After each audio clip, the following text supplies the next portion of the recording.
Alors je reviens sur le débat que j'ai lancé concernant le merveilleux scientifique.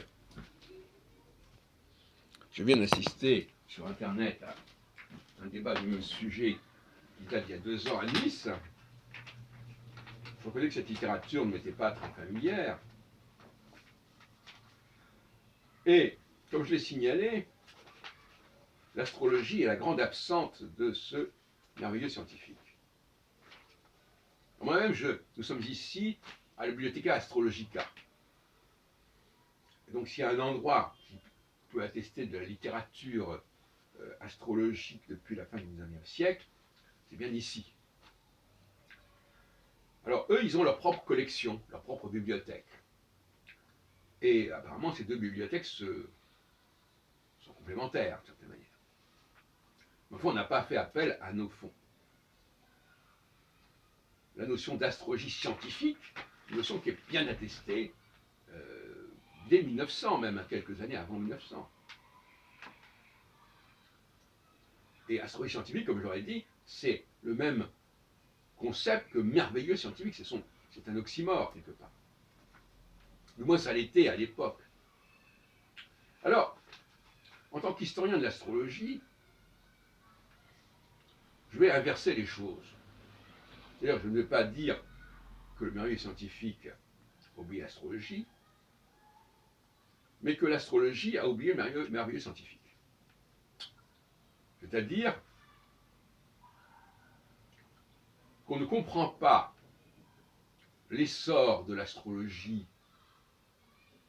dans la deuxième moitié du XIXe siècle et au début du XXe siècle, si on ne le resitue pas dans cette vogue du merveilleux scientifique.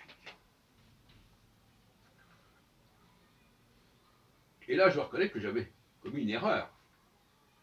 Parce que dans mon bouquin, paru en 1992, chez Trédaniel, La vie astrologique il y a 100 ans, je parle d'ailleurs de Barley, je ne parle pas de cette mouvance du merveilleux scientifique.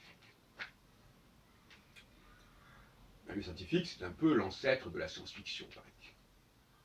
Puisqu'ils disent le merveilleux scientifique, une science-fiction à la française. Ça, je parle de l'exposition de la BNF actuellement, qui se déroule jusqu'au 25 août 2019, dans les couloirs de la BNF, donc c'est entrée gratuite. Et qui est, dont le commissaire d'exposition est Pearl Hopkins. Alors, qui fait une thèse justement sur ce sujet, qui termine sa thèse.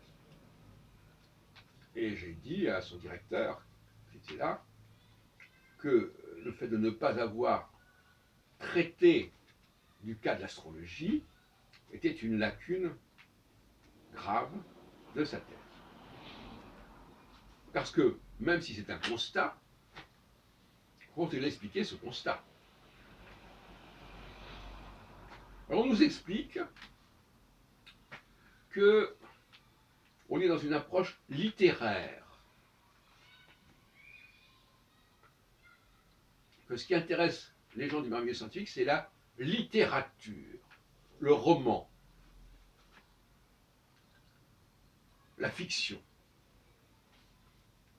Et que l'astrologie n'aurait pas inspiré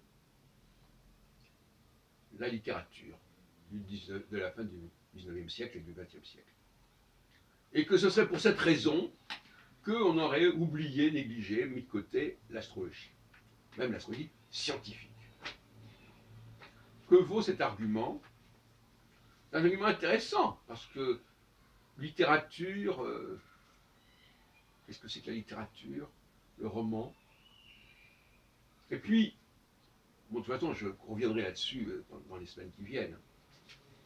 Et puis, je pense par exemple à l'Étoile mystérieuse, qui est un des albums de Tintin, qui paraît dans les années 1930, je pense, et qui est lié à une prophétie. Le mot étoile, d'ailleurs, est... Non. Je pense, alors prophétie, alors on va revenir là-dessus, je pense évidemment à Matrix, où la prophétie joue un rôle absolument énorme. Enfin, ça, c'est les frères ou les sœurs Wachowski du début du XXIe siècle. Mais il y a là une piste à creuser d'autant plus qu'eux-mêmes disent qu'il y a énormément de publications qui ne sont pas connues, c'est paru dans des revues, etc. Et à propos de revues, on sait très bien qu'il y a des revues, je crois qu'il y en a une qui s'appelle même Le Merveilleux, où il y a des articles d'astrologie. La librairie du Merveilleux, que j'ai bien connue à une époque, rue Condorcet, eh bien, elle avait un rayon astrologique. On se demande si c'est pas plutôt un rejet de l'occultisme, quelque part.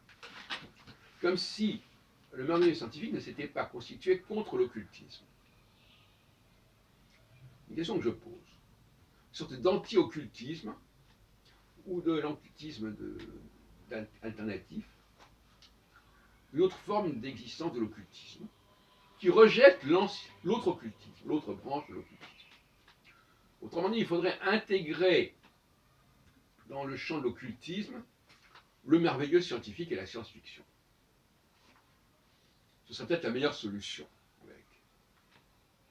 Voilà, j'en reste là pour l'instant, parce que ce colloque qui a eu lieu hier, 5 juin, m'a beaucoup interpellé.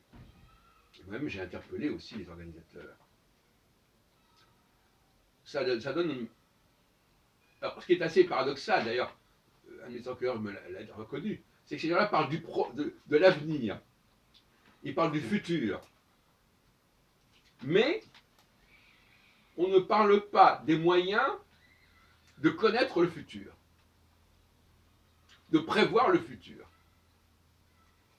On est dit le futur c'est ceci, le futur c'est cela, voilà ce qui va se passer. Mais on n'imagine pas des personnages dans ces romans qui auraient connaissance du futur, qui pourraient calculer ce futur.